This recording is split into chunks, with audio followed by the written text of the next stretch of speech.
किसी ने बड़े कमाल की बात कही है कि पीठ हमेशा मजबूत रखनी चाहिए, क्योंकि शाबाशी हो या धोखा दोनों हमेशा पीछे से मिलता है। हाय गाइस, मेरा नाम है आरजे कार्तिक और आपके लिए एक छोटी सी कहानी। ये कहानी आपको सिखाएगी कि जिंदगी में जब धोखा मिले तो क्या करना चाहिए। बात पुराने जमाने की एक व्यापारी का प्रेम विवाह हुआ। उनकी लव स्टोरी की लोग मिसाल देते थे। वो कपल शानदार कपल के नाम से जाना जाता था। लोग कहते थे कि प्यार हो तो ऐसा हो। हर किसी को उनके एक ट्रेडिशन के बारे में मालूम था। पूरे नगर में जब मशालें बुझ जाती थीं तब भी उनकी छत पर एक मशाल जल रही होती थी, पूरी रात जलती थी। उनके प्रेम के बारे में वहां के राजा रानी को भी मालूम था। एक दिन राजमहल की छत पर खड़े होकर के राजा साहब अपनी रानी के साथ में आकाश निहार रहे थे, चांद तारे देख रहे थे। उसके बाद में नीचे अपने नगर को देखा। अंधेरा था, लेकिन एक मकान की छत पर मशाल जल रही थी। दोनों ने एक दूसरे को निहारा। उसके बाद में चर्चा शुरू हुई। डिबेट होने लगी इस बात पर कि उस व्यापारी का जो प्रेम विवाह हुआ है, उस कपल के बारे में लोग कहते हैं कि बहुत प्यार है दोनों में।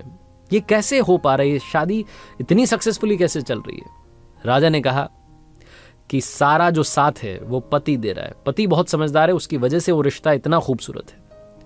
रानी ने कहा ऐसा नहीं है, पत्नी बहुत समझदार है, पत्नी बहुत सभ्य है, संस्कारी है, उसको समझ है कि रिश्ते को कैसे संभालना है, उसकी वजह से रिश्ता इतनी खूबसूरती से पनप रहा है।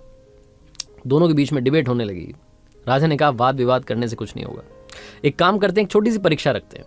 रानी ने कहा ठीक है, क्या करना है बताइए। राजा ने कहा हम व्यापारी की भी और उसकी वाइफ की भी परीक्षा लेंगे और मालूम करेंगे कि दोनों के बीच में वाकई में प्यार है कि नहीं है। एक आइडिया इन्होंने तैयार किया। रानी ने अपनी एक दासी को अगले दिन व्यापारी के पास भेजा, अपने एक संदेश के साथ में, एक मैसेज के साथ में। वो जो दासी थी व्यापारी के पास गई और जाकर के कहा कि रानी साहिबा ने मुझे भेजा है। और रानी साहिबा कह रही हैं कि अगर आप, मुझे कहते हुए थोड़ा सा हिचक हो रही है। व्यापारी ने कहा बोलिए ना, क्या बात है, क्या कह रही हैं रानी साहिबा। तो दासी ने कहा कि रानी साहिबा कह रही हैं कि अगर आप अपनी पत्नी की हत्या कर दें तो रानी जी आपसे शादी करने के लिए तैयार हैं। वो आप पर मंत्रमुग्ध हो गई हैं, आपसे मोहित हो गई हैं। व्यापारी ने कहा कि आप मेरी तरफ से उनसे माफी मांगिएगा और उनसे कहिएगा कि 1000 रानियां भी आ जाएं तब भी मैं अपनी पत्नी को नहीं त्याग सकता, जिंदगी भर उसके साथ रहूंगा, उसकी रक्षा करूंगा। वो दासी ये मैसेज लेकर के वापस रानी के पास आई। अब की बार जो थी बारी वो राजा की थी और अब टेस्ट होना था उस व्यापारी की पत्नी का। राजा ने एक नौकर को वहां भिजवाया, एक संदेश उसके साथ में भिजवाया। नौकर ने जाकर के उस व्यापारी की पत्नी को कहा उसी दिन उसके घर पहुंच करके कि एक संदेश राजा साहब ने भिजवाया है और वो कह रहे हैं कि अगर आप अपने पति की हत्या कर दें तो राजा साहब आपसे विवाह कर लेंगे और आपको हमारे राज्य की रानी घोषित कर देंगे। जो व्यापारी की पत्नी थी उसने कहा कि आज रात में 2 से 3 बजे के बीच में हमारे घर की छत पर जो मशाल जलती रहती है वो बुझ जाएगी, और जब वो बुझ जाए तो समझ जाइएगा कि मैंने अपने पति की हत्या कर दी है। मैं राजा साहब का ये जो प्रस्ताव है इसे मानने के लिए तैयार हूं। नौकर ये मैसेज लेकर के दौड़ करके राजमहल गया। राजा को बताया कि वो व्यापारी की पत्नी आपका प्रस्ताव स्वीकार कर चुकी है और आज रात में वो अपने पति की हत्या कर देगी, उसने कह दिया है। राजा ने फटाफट से अपने सैनिकों की एक टुकड़ी तैयार की और कहा कि देखिए हमें बचाव के लिए तैयार रहना है। जैसे वो मशाल बुझेगी फटाफट से उस व्यापारी घर में जाना है, उसको बचाना है, उसकी जान बचानी है। सबने कहा ठीक है। राजा राजमहल की छत पर चढ़ा, रानी भी साथ में थी। दोनों देख रहे थे कि क्या वाकई में वहां मशाल बुझेगी या नहीं बुझेगी। चौंकने वाली बात यह थी कि 2 से 3 बजे के बीच में मशाल बुझ गई, क्योंकि व्यापारी जब वापस आया था अपनी दुकान से तो खाना वाना खाने के बाद जब सोने चले गए थे, सारी बातें वैसी ही चल रही थी जैसी चलती थीं। लेकिन इस बीच में उस व्यापारी की पत्नी ने खेल कर दिया था। व्यापारी की पत्नी ने एक फांसी का फंदा तैयार किया था और 2 से 3 बजे के बीच में अपने पति को ही फांसी पर लटका दिया था। जैसे ही वो मशाल बुझी, राजा के सैनिक दौड़ करके उस व्यापारी के घर में गए। व्यापारी की पत्नी को तो गिरफ्तार कर लिया, लेकिन उस व्यापारी की जान को नहीं बचा सके। उस रात राजा को नींद नहीं आई। अगली सुबह उसका दिमाग गर्म था, गुस्से में था, खुद से उसको गुस्सा आ रहा था कि ये क्या हो गया। उसे महिलाओं को देखने का मन नहीं कर रहा था, उसे नारी से नफरत हो गई थी। उसे लग रहा था कि ये क्या धोखेबाजी हुई है, ऐसा नहीं होना चाहिए था। बहुत गुस्से में था। जो उनके राज्य का सबसे बुद्धिमान मंत्री था, जो सबसे बड़ा मंत्री था, उसको बुलाया और कहा कि सुनो, अभी जंगल में जा रहा हूं शिकार के लिए, वापस आऊंगा शाम में, तब तक हमारे नगर में जितनी महिलाएं हैं सबके गले कटवा दो, सबको फांसी पर लटकवा दो, ये मेरा आदेश है और आपको मानना होगा। राजा को पता नहीं क्या हो गया। राजा घोड़े पर सवार होकर के जंगल की तरफ निकल गया। यहां मंत्री के होश उड़ गए। उसे समझ नहीं आया कि ये क्या हो रहा है। राजा साहब ने क्या उलूल जुलूल सा आदेश दे दिया, उन्हें महिलाओं से नफरत हो गई। मंत्री अपने बूढ़े पिता के पास गया, जो कि एक वक्त में उस राज्य का मंत्री था, और जाकर के कहा कि पिताजी, राजा पागल हो गया है। राजा कह रहा है कि जितनी भी नारियां हैं, जितनी महिलाएं हैं, उन्हें खत्म कर दो। उसे नारी जाति से नफरत हो गई। वो जो बूढ़ा पिता था उस मंत्री का, उन्होंने कहा कि बेटा एक काम करो, सबसे पहले तो तुम छुप जाओ, क्योंकि राजा आएगा तो गुस्सा तुम पर निकालेगा। मैं उससे बात कर लूंगा, तुम परेशान मत होना। शाम में राजा वापस आया और आकर के देखता है कि उसके नगर में वैसे ही महिलाएं घूम रही हैं। उसका गुस्सा और बढ़ गया। अपने राजमहल में मंत्री को ढूंढा, नहीं मिला तो उसके घर पहुंचा। घर जाकर के पूछा तो मालूम चला कि मंत्री वहां नहीं था।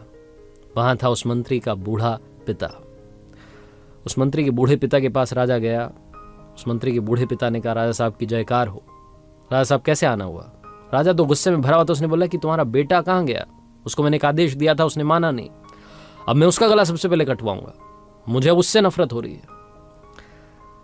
मंत्री के बूढ़े पिता ने राजा से कहा कि मुझे मालूम है आप क्यों परेशान हैं। आपके एक फैसले की वजह से एक व्यक्ति की जान चली गई, और आपके सामने जो आपको लगता था कि प्यार वाला रिश्ता है, वो धोखेबाजी वाला रिश्ता निकला है। आप वो जो धोखा मिला है उससे परेशान हैं। इस बात से आपको अंदर ही अंदर इस बात ने इतना परेशान कर दिया है कि आप सारी नारियों को खत्म करना चाहते हैं। लेकिन राजा साहब, आपका आदेश माना जाए उससे पहले, क्योंकि मैं आपके पिताजी के राजपाट जब उनका था, उस वक्त मैं मंत्री था, तो मेरी एक छोटी सी बात सुन लीजिए। कहानी मैं आपको सुना देता हूं, आपको सब समझ में आ जाएगा। राजा ने कहा, सुनाइए फटाफट से, क्या बात है आपके पास? तो उस मंत्री के बूढ़े पिता ने, जो एक वक्त में उस राज्य का मंत्री था, उसने एक छोटी सी कहानी सुनाई। उसने कहा कि राजा साहब, एक बार मैं आपके पिताजी के साथ में शिकार के लिए निकला था। हम रास्ता भटक गए थे। मैं जंगल में अंदर की तरफ चला गया, मुझे बाहर निकलने का रास्ता नहीं मिल रहा था। तभी मैंने देखा कि एक योद्धा अपने घोड़े पर सवार होकर के आया। उसने रस्सी मुझ पर फेंकी और मुझे बांध करके अपने साथ ले गया। मुझे पता नहीं था कि कहां ले जा रहा है। मुझे कब्रिस्तान में लेकर के गया। जब कब्रिस्तान में लेकर के गया तो मुझे लगा कि मेरा खेल यहीं खत्म होगा। मैंने बहुत अपनी जान बचाने की कोशिश की, लेकिन वो बहुत ताकतवर था। एक कब्र के पास में, उस कब्र के ठीक नीचे की तरफ, उसने एक गड्ढा खोदना शुरू किया और मुझसे कहा कि चुपचाप मेरा साथ दो। हमने मिलकर के वहां 2 कब्रें खोदी। मुझे तो समझ में आ गया था कि एक में तो मुझे दफनाया जाएगा, मेरी मौत होने वाली है। दूसरी में किसको दफनाया जाएगा मुझे पता नहीं था। वो जो योद्धा था, वहीं पास में खंडहर था। फटाफट से दौड़ के गया उसकी छत पर। उसने मुझे घोड़े से बांध रखा था और उस छत पर से एक सरकटी लाश नीचे फेंक दी। मैं डर गया, क्योंकि वो जिसकी लाश थी, ऐसा लग रहा था कि अभी अभी उसका मर्डर हुआ है, अभी अभी उसकी हत्या की गई है।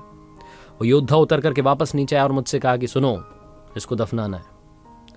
वो जो एक कब्र थी, उसके पैरों की तरफ वो जो सरकटी लाश थी, उसको दफना दिया गया। मैं डर रहा था राजा साहब। मुझे लगा था कि ये जो दूसरी कब्र है, इसमें मुझे दफनाया जाएगा।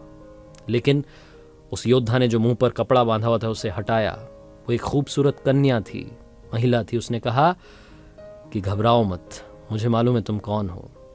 तुम इस राज्य के मंत्री हो और इस राज्य के राजा को जाकर के मेरा संदेश देना। उनके एक राजकुमार ने मेरी हंसती खेलती जिंदगी को बर्बाद कर दिया, और राजकुमार मुझे पाना चाहता था, इसलिए मेरे पति की हत्या कर दी। ये मेरे पति की कब्र है, जिसके नीचे एक और कब्र मैंने खोदी है, और ये जो लाश है, ये उसी राजकुमार की लाश है जिसे हमने दफना दिया है।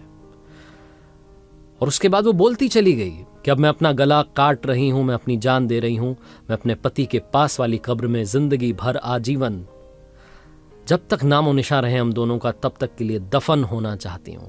ये जिंदगी खत्म करना चाहती हूं। अगली जिंदगी में भी जहां मिले हम साथ रहें, इसी तमन्ना के साथ में पास में दफन होना चाहती हूं। मुझे दफन कर दीजिएगा। और ये बोल करके उसने अपना गला काट दिया।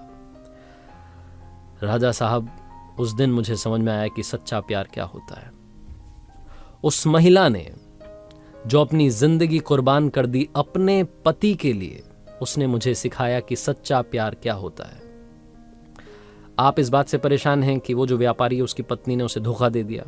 आप इस महिला के बारे में सोचिए जिसने अपने पति के लिए अपनी भी जान दे दी।